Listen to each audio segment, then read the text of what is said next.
નમસ્કાર મિત્રો, સ્વાગત છે તમારું અમારી YouTube channel Gujarat jobs and ન્યૂઝમાં. મિત્રો, આંગણવાડી અને આશા બહેનો જે ઘણા લાંબા સમયથી પગાર વધારા અને અન્ય કેટલી એવી માંગણીઓને લઈને માંગ કરી રહ્યા છે. આખરે પગાર વધારા માટે ઉચ્ચ કક્ષાએ માંગ પણ કરવામાં આવી છે.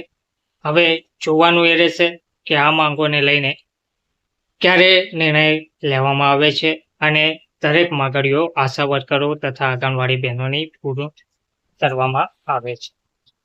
તો વિવિધ માંગણીઓને લઈને આશા હેલ્થ વર્કરોએ આંગણવાડી બહેનોએ બુથ પાર્કમાં દેખાવો કર્યા છે. આશા હેલ્થ વર્કર્સ યુનિયન એ વિવિધ નવી માંગણીઓ સાથે મંગળવારના રોજ એટલે કે આજે બુથ પાર્ક ખાતે પ્રદર્શન કર્યું હતું.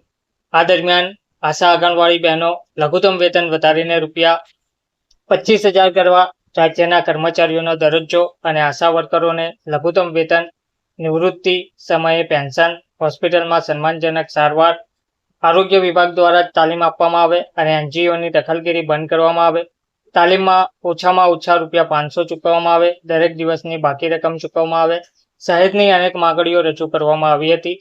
દર મહિને તેમને એકાઉન્ટ થકી બેંકમાં પૈસા આપવામાં આવે. આશા વર્કરોએ ડીજી હેલ્થની દરખાસ્તનો અમલ કરવા માટે રાજ્યના મુખ્યમંત્રીએ આશા યુનિયનને આપેલા વચનને અમલમાં મૂકવાની પણ માંગણી કરી હતી. આશા વર્કરોએ ખાટીમામાં આશા યુનિયનને રાજ્યના મુખ્યમંત્રી દ્વારા ડીજી હેલ્થના પ્રસ્તાવને અમલમાં મૂકવા માટે આપેલા વચનના અમલીકરણની પણ માંગ કરવામાં આવી હતી. તો આશા અને આંગણવાડી યુનિયન એસીટીયુના રાજ્ય મહામંત્રી દ્વારા જણાવવામાં આવ્યું હતું કે કેન્દ્ર અને રાજ્ય સરકારો આશા અને આંગણવાડી વર્કરોને લઘુત્તમ વેતન અને કર્મચારીનો દરજ્જો ના આપીને તેમનું આર્થિક શોષણ કરી રહી છે. જે સરકારનું કામ પોતાના કર્મચારીઓને શોષણથી બચાવવાનું હોવું જોઈએ. જે તેમનું શોષણ કરે છે તેનાથી વધુ દુઃખદ વાત શું હોઈ શકે. તો તમામ આશા અને આંગણવાડી વર્કરોએ એકમત થઈને તેમની માંગણીઓ તાત્કાલિક પૂર્ણ કરવાની માંગ કરી છે.